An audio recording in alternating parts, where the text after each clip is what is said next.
প্রিয় ভাইরা আমার, আল্লাহ নবী বলছেন সূরাতুল কাহাফ প্রথম 10টি আয়াত আল্লাহর যে বান্দা মুখস্থ করে নেবে, দাজ্জালের ফিতনা থেকে আল্লাহ তার ঈমানকে হেফাজত করবেন। উসাইদ ইবনে হুজাইর রাদিয়াল্লাহু তাআলা আনহু ঘরের মধ্যে সূরাতুল কাহাফ তেলাওয়াত করতে লাগলো। এই সূরাতুল কাহাফ তেলাওয়াত করতে লাগলো, এমন সময় উসাইর খেয়াল করে দেখে বাড়ির যন্ত্রগুলো ছটফট করতে লেগেছে। উসাইর চমকে গেল, কিন্তু সূরাতুল কাহাফ তেলাওয়াত করতে থাকলো। এমন সময় হযরত উসাইর দেখতেছে বাড়ির আকাশের উপরে মেঘখণ্ড জমে গেছে। হযরত উসাইদ ভয় পেয়ে গেল, রাসূল আকরাম সাল্লাল্লাহু আলাইহি সাল্লামের কাছে চলে গেল, সমস্ত ঘটনা খুলে বলল। আল্লাহ নবী বলছেন, উসাইদ রে, তুমি সূরাতুল কাহাফের তেলাওয়াতটা বন্ধ করো না। এই সূরাতুল কাহাফ তেলাওয়াত করতে থাকো, কারণ আমার আল্লাহ তোমার বাড়ির উপরে তার রহমতের চাদর বিছিয়ে দিয়েছে। সুবহানাল্লাহ। প্রিয় ভাইরা আমার, এই সুমধুর সেই কোরআন, সেই সূরা কাহাফ আমরা তেলাওয়াত করতে চাই না? প্রিয় ভাইরা আমার, রাসূল আকরাম সাল্লাল্লাহু আলাইহি সাল্লাম বলেন, মান করা সূরাতুল কাহাফ ফি ইয়াউমিল জুমআ।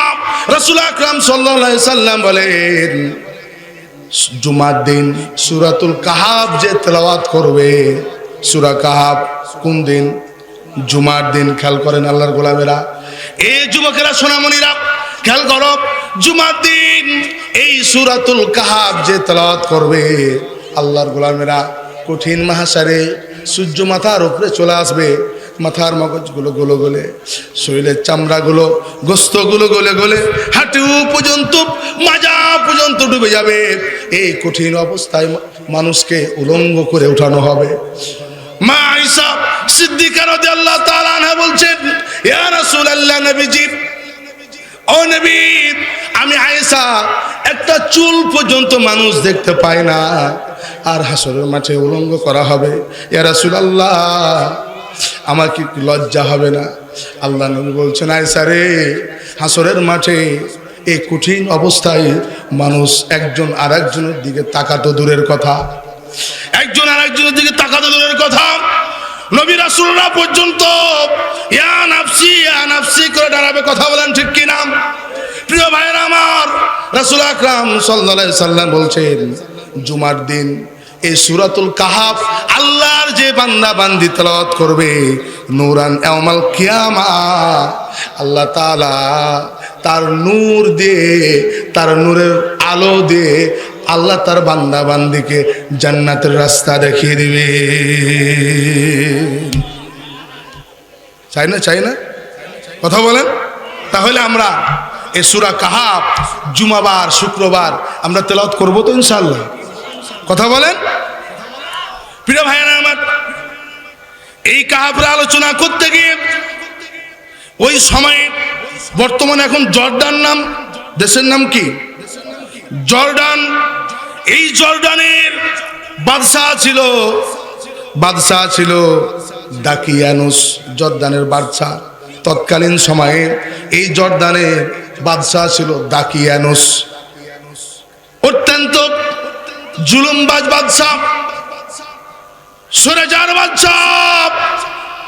প্রিয় ভাইরা আমার, এই দাকিয়ানুস বর্তমান ওই সময়ে জর্ডানের বাদশা ছিল। পৃথিবীতে ফিরাউন, নমরুদ থেকে শুরু করে দুনিয়াতে আজ পর্যন্ত যত স্বৈরাচার বাদশা, প্রেসিডেন্ট দুনিয়াতে এসেছে, প্রত্যেকের গুণ ছিল 3টা। কথা বলেন কয়টা? আরো জোরে বলেন কয়টা? আমার কথা বোঝা যায়। প্রত্যেকের গুণ ছিল 3টা। 1 নাম্বার গুণ ছিল জালেম, 2 নাম্বার ছিল নিষ্ঠুর, 3 নাম্বার গুণ ছিল মূর্তি পূজক। কথা কি বোঝা গেল? মিলান, আপনারা মিলিয়ে নেবেন, ঠিক আছে? পৃথিবীতে যত স্বৈরাচার শাসক দুনিয়াতে এসেছে, দাকিয়ানুস থেকে শুরু করে সমস্ত পৃথিবীর স্বৈরাচারদের গুণ ছিল কয়টা? কথা বলেন কয়টা? 1 নম্বরে ছিল জালেম, 2 নম্বরে ছিল নিষ্ঠুর, 3 নম্বরে ছিল মূর্তি পূজক। কথা বলেন ঠিক কিনা? কত বড় জালেম হলে পারে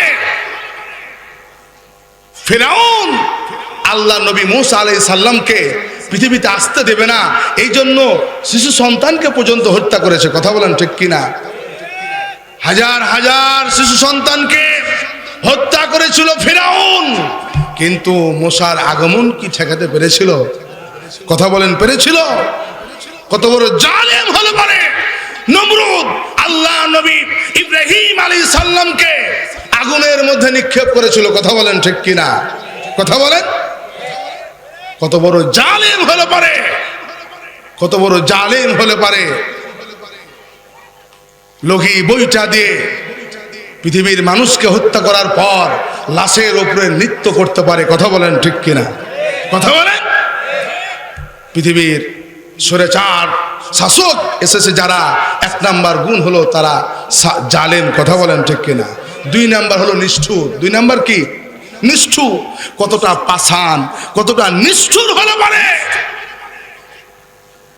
ছাত্র জনতাকে হত্যা করার পর ভ্যানের উপরে একের পর এক লাশ তুলে এই লাশগুলোকে আগুন দিয়ে জ্বালিয়ে পুড়িয়ে ছাই করে দিতে পারে। কথা বলেন ঠিক কিনা? কতটা নিষ্ঠুর হলে পারে এইরকম ধরনের নির্যাতন জুলুম চালাতে পারে, কতটা নিষ্ঠুর। তিন নাম্বার হচ্ছে মুক্তি পূজক। তিন নাম্বার, কথা বলেন, তিন নাম্বার আমরা মুক্তি পূজক নই, আমরা হচ্ছে তাওহীদবাদী। কথা বলেন ঠিক কিনা? আমরা কি বাদী? আমরা তাওহীদবাদী, আমরা মুক্তি পূজক নই।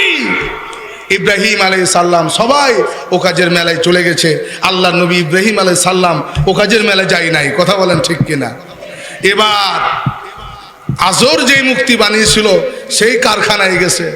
আল্লাহ নবী ইব্রাহিম আলাইহিস সালাম দেখে, কে বিশাল বিশাল মুক্তি বানানো আছে, আর আপনার শাহজাহান হোটেলের চাইনিজের সেই রসগোল্লা মিষ্টি আর কায়নাতের দই সব সাজা আছে, বিশাল বিশাল ইঁদুর ইঁদুর ইঁদুর, এই ইঁদুর যে মিষ্টি খাচ্ছে আর ওই খোদা বড় খোদার মাথার উপরে বসে আছে।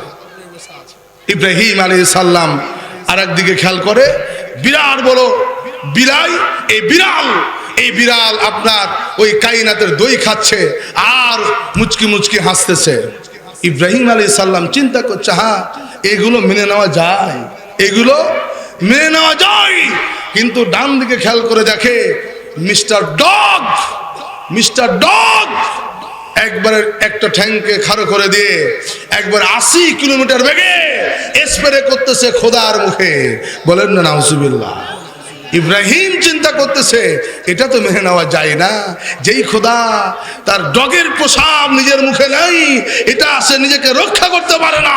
ইব্রাহিম আলাইহিস সালাম বলছে, আমি ইব্রাহিম জাল হক ওয়া যাকাল বাতিল, আমি মুক্তিকে ধ্বংস করতে এসেছি, আমি তাওহীদবাদী, আমি মুক্তিবাদী নই। ইব্রাহিম আলাইহিস সালাম এবার শুরু করলো আক্রমণ। কথা বলেন ঠিক কিনা? এক এক করে সাবার করে দিয়ে কুরুলটাকে বড় খোদার ঘাড়ে চাপিয়ে দিয়েছে যে উত্তর দিবে বড় খোদা। কথা বলেন ঠিক কিনা? আমরা কি মুক্তিবাদী? কথা বলেন, আমরা কি বাদী? কথা বলেন, আমরা কি বাদী? আমরা তাওহীদবাদী। এই দেশকে যারা মোড়ে মোড়ে 4 রাস্তার মোড়, 5 রাস্তার মোড়, 7 রাস্তার মোড়, বাজারে এখানে সেখানে এই দেশের 4000 কোটি টাকা খরচ করে ট্যাক্সের টাকা, জনগণের টাকা, কথা বলেন ঠিক কিনা?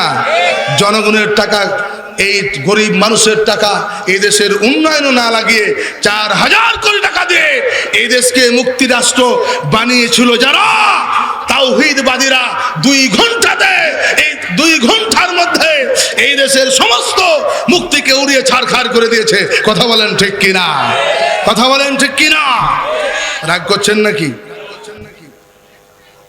কিতাবুজ জুহুদ থেকে একটা হাদিস শুনাই। ইমাম আহমদ বিন হাম্বলের লেখা কিতাব, সহিহ কিতাব, 16-17 নম্বর পৃষ্ঠায় হাদিসটি পেয়ে যাবেন।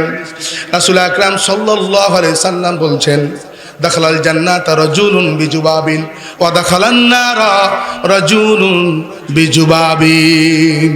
আল্লাহ নবী বলছেন সাহাবীদেরকে, সাহাবীরা, একটা মানুষ জান্নাতে যাওয়ার জন্য কারণ হয়ে যাবে একটা মূসা, একটা মানুষের জাহান্নামে যাওয়ার জন্য কারণ হয়ে যাবে একটা মূসা।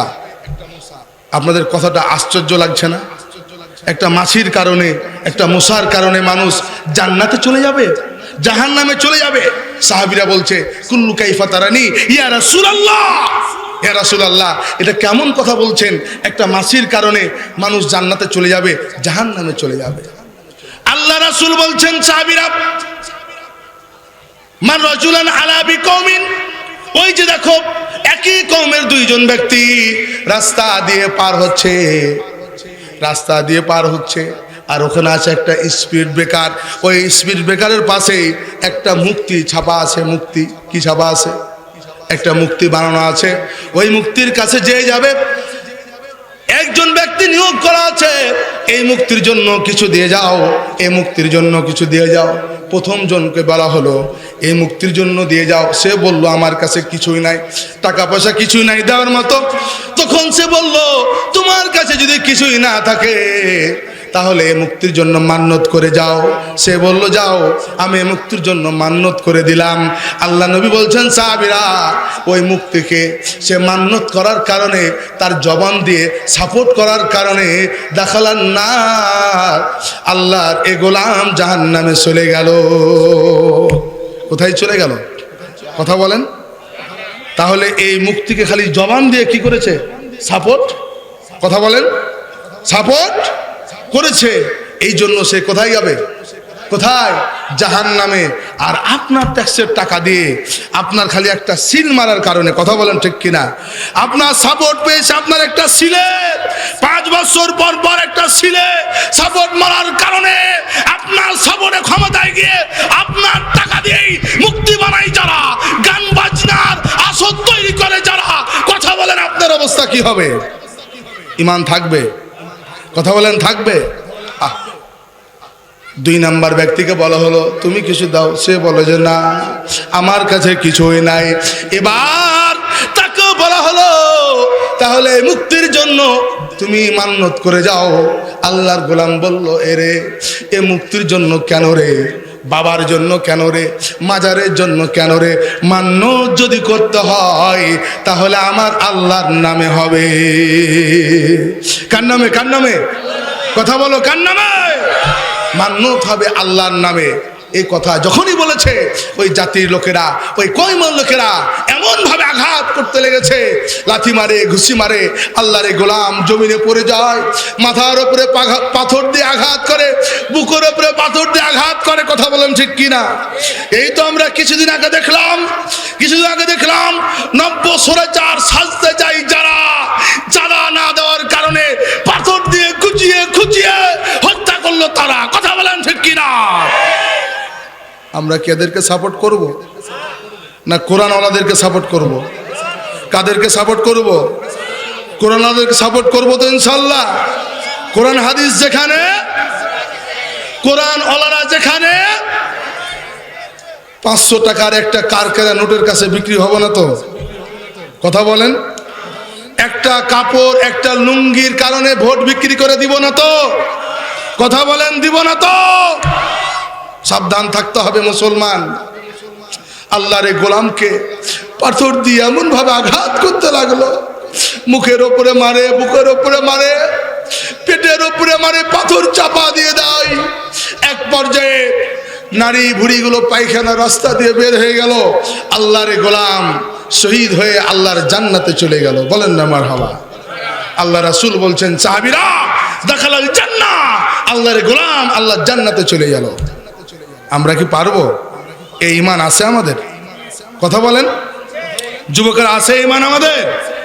প্রিয় ভাইরা আমার, যে কথা বলছিলাম, আল্লাহ তাআলা বলছেন নাহনু নাকুসু আলাইকা নাবাআহুম বিল হক ইন্নাহুম ফিতয়াতুন আমানু বিরাব্বিহিম ওয়া জিদনাহুম হুদা। আল্লাহ তাআলা বলছেন নবীজি আমি আপনাকে সত্য একটি ঘটনা আপনার সামনে আমি তুলে ধরছি। ইন্নাহুম ফিতয়াতুন, ওই সমস্ত যুবকদের, আসহাবে কাফের 7 জন যুবক। কথা বলেন কয়জন? আর জোরে বলেন কয়জন? এই 7 জন যুবকের সত্য ঘটনা আপনার সামনে তুলে ধরছি। আমানু বিরাব্বিহিম, যখন তারা বলল যে আমরা এক রবের প্রতি ঈমান এনেছি। কার উপরে? এক রবের প্রতি ঈমান এনেছি, ওয়াজিদনাহুম হুদা, আমি আল্লাহ তাদের ঈমানকে আরো বৃদ্ধি করে দিলাম। তৎকালীন সময়ে জর্ডানের প্রেসিডেন্টের নাম কি? বাদশার নাম কি? দাকিয়ানুস। কি ঠিক আছে? দাকিয়ানুস এলাকার মানুষদের কাছে খবর দিয়ে দিল এই যে আমি মুক্তি পূজক মুক্তি বানিয়েছি, এই মুক্তিকে যারা সিজদা করবে না, এই মুক্তিকে যারা মেনে নেবে না, তাদের ব্যাপারে কঠোর শাস্তির বিধান হবে, ফাঁসির কাস্টে ঝুলতে হবে। কথা বলেন ঠিক কিনা? আরো জোরে বলেন, আরো জোরে। এই 7 জন যুবক, ও যুবকেরা, সোনামণিরা, এই 7 জন যুবক চিন্তা করতে লাগলো, আমরা তো মুক্তিপাতি নই, আমরা তো তাওহীদবাদী। কথা বলেন ঠিক কিনা? আমরা তো মুক্তিবাদী নই, আমরা তো তাওহীদবাদী। আমরা ঈমান এনেছি আল্লাহর প্রতি, আমরা তো মুক্তির কাছে মাথা নত করতে পারি। কথা বলেন পারি? এবার কি করলো? এই 4 জন যুবক ঘোষণা দিয়ে দিল প্রকাশ্যে। কি কথা বোঝা যায়? প্রকাশ্যে ঘোষণা দিয়ে দিল যে আমরা এক আল্লাহকে বিশ্বাস করি। ও দাকিয়ানুস, তোমাকে তোমার মুক্তিকে আমরা সিজদা করতে পারবো? কথা বলেন পারবো? আমরা সিজদা করতে পারবো না। এবার ওই 7 জন যুবককে গ্রেফতার করার জন্য ডিবি হারুনকে খবর দিয়ে দিল। মানে তখনকার যে ডিবি ছিল তাকে দিয়েছে। কি বোঝা যায়? তার নাম তো আর জানি না, এই জন্য বলতেছি। ডিবি হারুনকে খবর দিল। এবার ডিবি হারুন বেনজিরকে জানিয়ে দিল 6 জন যুবককে। কথা বলেন, এই যে কয়েকদিন আগে এই 7 জন যুবককে বেনজিরা ডিবি হারুন মিলে গ্রেফতার করে নিয়ে চলে গেল, দাকিয়ানুসের রাজদরবারে নিয়ে গেল। এই যুবক, কত বড় দুঃসাহস! তুমি আমাকে মানো না, আমার এই মুক্তি পূজাকে তুমি মানো না, তুমি এক রবের তোমরা ইবাদত করো। খবরদার! এবার ও বেনজির, যাও এই 7 জন যুবকের মা বাপকে ধরে নিয়ে আসো। মা বাপকে ধরে নিয়ে আসা হলো। ও যুবকেরা, বলো তোমরা কি বলতে চাও? বলে না না না, আমরা তো তাওহীদবাদী, আমরা মুক্তিপাতি নই, জীবন দিয়ে দিব, কিন্তু আমরা মুক্তিকে সিজদা করব। কথা বলেন না? প্রিয় ভাইয়েরা আমার, এবার দাকিয়ানুস বাপ পিতা মাতাকে জানিয়ে দিল, যাও সন্তানদেরকে ছেড়ে দিলাম, 3 দিন সময় দিলাম। কথা বলেন কয়দিন? 3 দিন সময় দিলাম, সন্তানদেরকে বুঝাও, না হলে মিডিয়ার সামনে নিয়ে এসেছি, এখন কেবলমাত্র তারা খাবার খাচ্ছে, এমন নাটক সাজাবো, ব্রাশ ফায়ারে দিব না, প্রকাশ্যে ফাঁসির কাস্টে ঝুলিয়ে দিব। কথা বোঝা যায়? দেখলাম না নাটক মিডিয়ার সামনে নিয়েছে, 6 জন যুবককে, 7 জন যুবককে কি খাবার খাওয়াচ্ছে ডিবি হারুন। কথা বলেন ঠিক কিনা? এই বাদশা দাকিয়ানুস তার বাহিনী এই যুবকদেরকে ঘোষণা দিয়ে দিল, 3 দিন সময় দেওয়া হলো, যদি তোমরা মেনে না নাও তাহলে প্রকাশ্যে ফাঁসির কাস্টে ঝুলিয়ে দেওয়া হবে। প্রিয় ভাইয়েরা আমার, এবার 7 জন যুবক চলে গেল। 7 জন যুবক চিন্তা করে, সময় হলো 3 দিন। কথা বলেন কয়দিন? আরো জোরে বলেন কয়দিন? আমরা তো তাওহীদবাদী, আমরা তো মুক্তিবাদী নই। যদি আমরা দাকিয়ানুসকে মেনে না নিই তাহলে প্রকাশ্যে আমাদেরকে ফাঁসি দেবে, আমরা শহীদ হয়ে যাব, শহীদ হয়ে আল্লাহর জান্নাতে চলে যাব। কথা বলেন ঠিক কিনা? কথা বলেন। আল্লাহর গোলামেরা আর একজন বলেন, না রে না, আমরা যদি ফাঁসির কাস্টে ঝুলে যাই, আরো যে যুবকেরা গোপনে ঈমান এনেছে এদেরকেও দাকিয়ানুস, ডিবি হারুন আর বেনজির মিলা এদেরকেও বের করে এদেরকেও ফাঁসির কাস্টে ঝুলাবে, ইসলাম প্রচারের কেউ থাকবে না। কথা বলেন ঠিক কিনা? তাহলে কি করা যায়? কথা বলেন কি করা যায়? বলছে আমাদের সামনে পথ হলো 2টা। কথা বলেন কয়টা? হয় আমাদেরকে ফাঁসির কাস্টে ঝুলতে হবে, আর না হয় আমাদেরকে আত্মগোপন করতে হবে। কথা বলেন ঠিক কিনা? কথা বলেন ঠিক কিনা? আত্মগোপন করতে হবে। এবার বলেন দেখি, ইসলামের স্বার্থে, এ কোরআন প্রচারের স্বার্থে আত্মগোপন করার জায়েজ আছে কি না? আছে না? আছে না? জায়েজ আছে না? আল্লাহ নবী ইব্রাহিম মুসা আলাইহিস সালামকে দুনিয়াতে আসতে দিবে না, শিশু সন্তানদেরকে হত্যা করতেছে। আল্লাহ বলছে মুসা আলাইহিস সালামের মাকে, এই শিশু মুসা আলাইহিস সালামকে সিন্ধুকের মধ্যে ঢুকাইয়া দাও, নীল দরিয়ায় ফেলে দাও, আর তথ্য গোপন রাখো।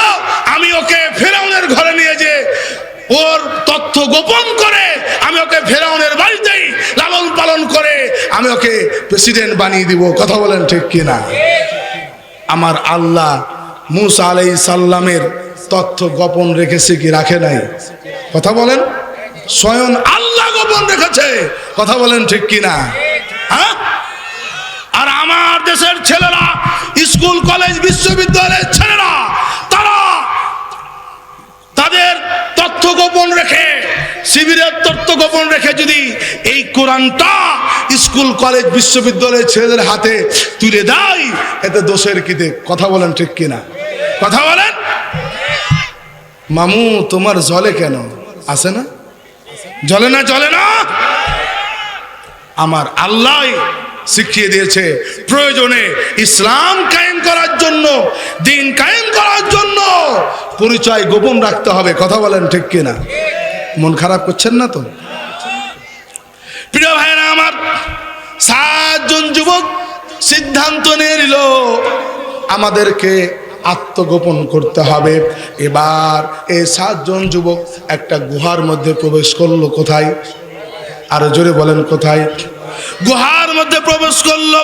2খানা হাত একবার উপরে উঠিয়া দিয়ে এবার বলছে, রব্বানা আতিনা মিন লাদুনকা রাহমাতান ওয়া হাইয়্যি লানা মিন আমরিনা রশাদা। হে আমাদের প্রতিপালক, হে আমাদের রব, আপনার রহমত দিয়ে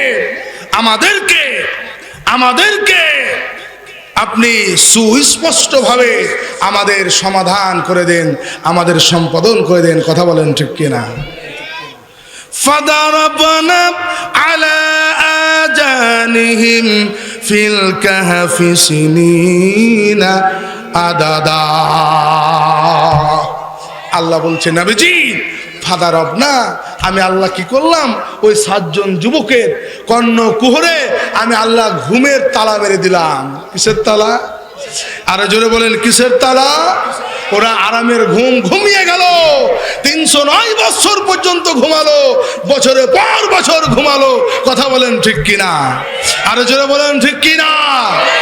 এই দাকি ইউনূসের হাত থেকে এই 7 জন গোলামকে যে আল্লাহ রক্ষা করেছিল, ওই আল্লাহ এখনো আছে না নাই? আরো জোরে বলেন আছে না নাই? ওই আল্লাহ পারে কি পারে না?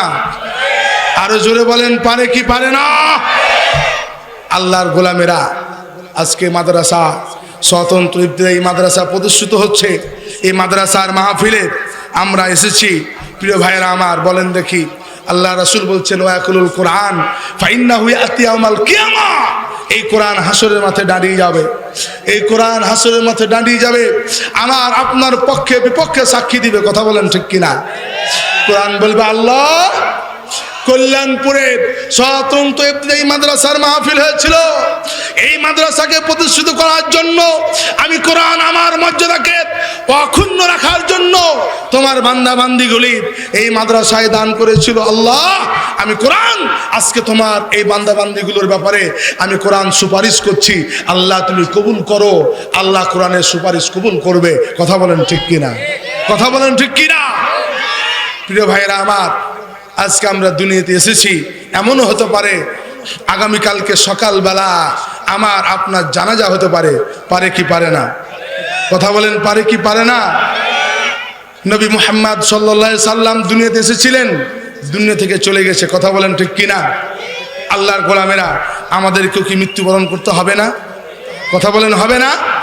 রাসূল আকরাম সাল্লাল্লাহু আলাইহি সাল্লাম মৃত্যু সজ্জায়, সহিহ তিরমিজির হাদিস, আল্লাহর নবী এই সিচুয়েশনটা ফেস করতে পারছে না, দুই দিকে পানির পাত্রে দুইখানে হাত প্রবেশ করালেন, মুখমণ্ডল থেকে শুরু করে শরীর মোবারক হাত যতদূর যায় আল্লাহর নবী মাসও করতে চার বলছে, আল্লাহ আল্লাহুম্মা ইন্নী আলা কবরাতিল মাউত ওয়া সাকরাতিল মাউত ইন্না লিল মাউতি লা সাকার। আল্লাহ গো আল্লাহ, তোমার মৃত্যুর যন্ত্রণা কঠিন এক যন্ত্রণা, তোমার মৃত্যুর যন্ত্রণা সত্য। আল্লাহ আমি নবী, আমাকে কঠিন যন্ত্রণা থেকে বাঁচাও।